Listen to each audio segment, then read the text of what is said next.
வணக்கங்க. அனைவரும் மின்புற்று இருக்க இறைவனை வணங்குறாங்க.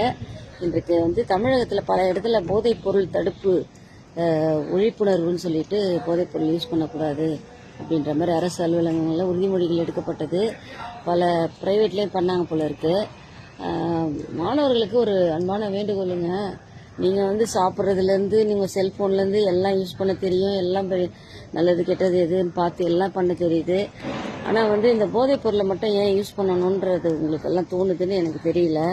படிக்கிற வயசில் அப்பா அம்மா கஷ்டப்பட்டு தான் பாடத்துக்கு ஸ்கூலுக்கு கல்லூரிக்கெல்லாம் அனுப்புகிறாங்க.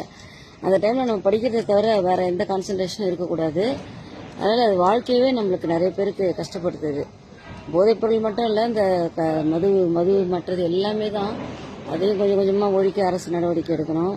இந்த செங்கல்பட்டு மாவட்டம் புத்தேரியில் இப்போ ரீசெண்டாக இந்த மாதிரி போயிட்டு செக் பண்ணாங்க, வச்சாங்க. இந்த மாதிரி மாணவர்களை போய் அடிக்கடி செக் பண்ணுறது உங்களுக்கே அசிங்கமாக இல்லையா? எங்கள் கல்லூரியிலையோ எங்கள் வளாகத்திலேயோ எங்கே தென்னாலும் எதுவும் கிடைக்காதுன்ற மாதிரி ஒரு நல்ல விஷயத்தையே உங்களால் ஏற்படுத்த முடியல. அந்த காலத்தில் ரொம்ப கஷ்டப்பட்டு கல்வியே இல்லாமல் இருந்தாங்க.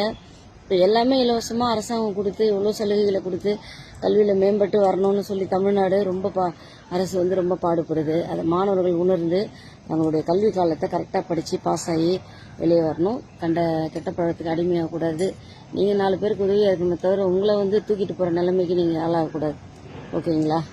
Thank you so much.